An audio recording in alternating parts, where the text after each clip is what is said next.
안녕하세요. 닥터 뷰티바 김은현 원장입니다. 오늘도 제가 병원에 오신 많은 분들을 상담을 했는데 팔자 주름 때문에 고민이신 분들이 몇 분 계셨어요. 그래서 팔자 상담할 때마다 녹음기처럼 얘기하는 어떤 그런 포인트들이 있거든요. 이게 내가 팔자 주름이 고민인데 어떻게 해결하면 좋을까요? 라고 물어보시는 분들이 있는데, 일단 첫 번째는 그 팔자 주름의 원인이 사람마다 다 달라요. 그냥 나이가 들어서 처졌나 보다 이게 아니라 원인이 다르기 때문에 원인을 파악하고 거기에 맞는 어떤 시술이나 수술을 하는 게 되게 중요하겠죠. 크게 두 가지 케이스가 있어요. 원래 나이가 들기 전에는 팔자가 별로 눈에 띄지 않다가 처지고 꺼지면서 팔자주름이 생긴 전통적인 그런 팔자주름이 있고, 두 번째는 나는 어릴 때부터 팔자주름이 깊었어 이런 분들을 보면 대부분 그게 스마일 라인이에요. 스마일 라인은 뭐 구강구조나 어떤 얼굴에 있는 해부학적인 구조에 의해서 웃을 때 여기가 깊게 파이는 그런 타입의 팔자주름을 스마일 라인이라고 하거든요. 그래서 만약에 내가 스마일 라인을 갖고 있다 하면은 어느 정도는 팔자주름을 약간 숙명처럼 갖고 가야 되는 부분이 있어요. 근데 대부분 제가 봤을 때 스마일 라인이 있으신 분들은 웃음이 되게 시원시원하고 예뻐요. 그것도 장점이기 때문에 그것을 너무 이제 시술이나 수술로 없앨 방법이 없을까 고민하시지 않아도 될 것 같아요. 그거는 그거대로의 아름다움이 있기 때문에.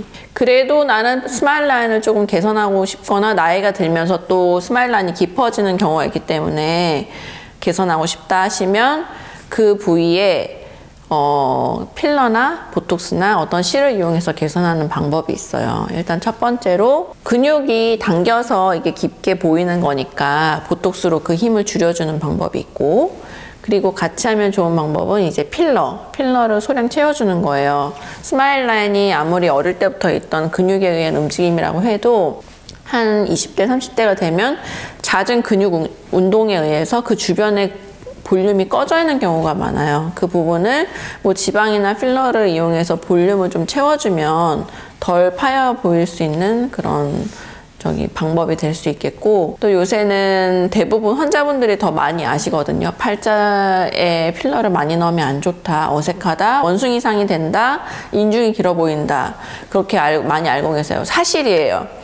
여기에 원래 팔자주름이 있는 사람이든 없는 사람이든 자연스럽게 꺼져 있는 굴곡이 있는데, 거기를 뭔가 채워서 펼쳐지게 되면 여기에 늘어날 수밖에 없겠죠, 이렇게. 그리고 볼록해지면 원숭이상이 되기 때문에 과하게 뭐 필러를 넣거나 지방 이식을 하더라도 너무 많은 볼륨을 넣는 거는 추천드리지 않아요. 깊게 파인 정도만 채워주고 나머지는 어떤 뭐 보톡스나 뭐 실을 이렇게 당겨주거나 아니면은 볼륨실을 여기다 조금 채워주면, 볼륨실 같은 경우는 필러랑 약간 성상이 다르기 때문에 표정 짓는 거에 따라서 이게 밀리거나 움직이거나 좀 부자연스러우거나 벌키한 느낌이 좀 덜해요. 그래서 볼륨실과 필러를 같이 넣으면 좀 더 자연스러운 필러 시술이 가능하죠. 그리고 이제 나이가 들어서 처진 경우는 아까도 잠깐 설명드렸다시피 근본적으로 처진 원인을 좀 개선시켜주면서 여기에다가 볼륨을 채워주면 가장 좋아요. 내가 이제 어렸을 때는 팔자주름이 아예 없었는데 나이가 들면서 생겼다, 이거를 다시 어릴 때처럼 돌아가고 싶다라고 하시면 사실 그런 방법은 없어요. 제가 레지던트 때도 이제 성형외과 학회나 어떤 수업을 들으러 가서 대가 선생님들한테 수업을 들으면 팔자주름은 없애기가 어렵다, 완전 만족할 정도로 쫙 피는 게 어렵다라고 말씀을 하세요. 그 이유가 이 주변에 많은 우리가 말하거나 표정 지을 때 쓰는 근육들이 여기에 붙어 있어요. 우리가 그 근육을 움직임으로 인해서 말을 하게 되고 표정을 짓게 되는데, 이 팔자주름을 없앤다는 거는 그 근육의 움직임조차 약간 조금 없애야 되는 부분들이 있거든요. 그래서 거상 수술해서 여기를 쫙 당긴다 해도 이 속에 있는 근육과 이 겉에 있는 팔자주름 쪽의 피부를 완전 분리시킬 수가 없기 때문에 말을 하거나 표정을 지을 때 팔자주름이 조금 다시 잡힐 수밖에 없거든요.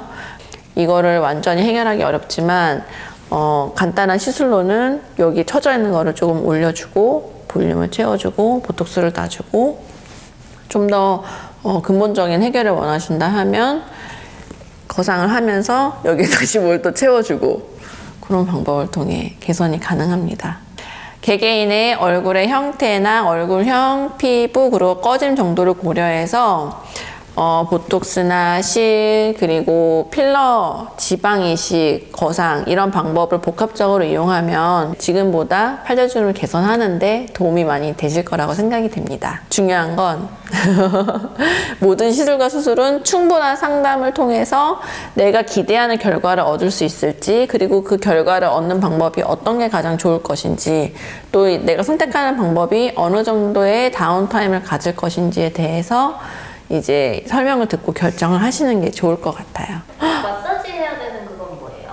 필러는 스컬트라 같은 경우도 이제 볼륨을 채워줄 수 있는 어떤 종류 중에 하나인데, 필러하고는 달라요. 이게 PLLA라는 성분인데 물에다가 이제 희석시켜가지고 넣어주는 건데, 즉각적으로 볼륨이 이제 올라온 것 같지만 이 수화된 입자들이 다 흡수가 되고 나면 이제 한두 달에 걸쳐서 여기서 이제 뭔가 콜라겐을 합성을 시켜주거든요. 이거는 어떤 분들한테 추천을 드리냐, 내가 이제 필러는 예전에 넣어봤는데 그 필러 들어간 모양이 마음에 들지 않는다, 혹은 필러는 내 몸에 절대 넣을 수 없다, 아니면은 나는 면역력이 좀 떨어져 있어서 필러를 맞았을 때 알러지가 있을까봐 걱정이 된다, 그런 분들에게 추천을 드리고, 만약에 팔자에다 넣는 경우에는 1차를 넣고 한두 달 있다가 2차, 그리고 조금 많이 커진 분들은 3차까지 넣고 나면은, 우리가 이제 지방 이식을 하고 나면은 아주 자연스럽게 생착이 되잖아요.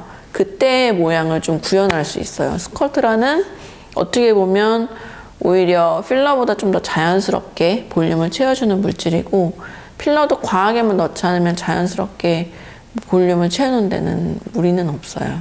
근데 필러에 유독 이제 거부감을 가지신 분들이 간혹가다 있거든요. 왜냐면 나는 누군가가 필러를 맞았는데 너무 막 부자연스러운 걸 봐서 나는 절대 필러를 하고 싶지 않다는 분들이 간혹가다 있으세요. 그런 분들한테는 이제 스컬트라나 울트라콜 같이 필러 외에 볼륨을 채울 수 있는 어떤 물질을 추천드리고 있습니다.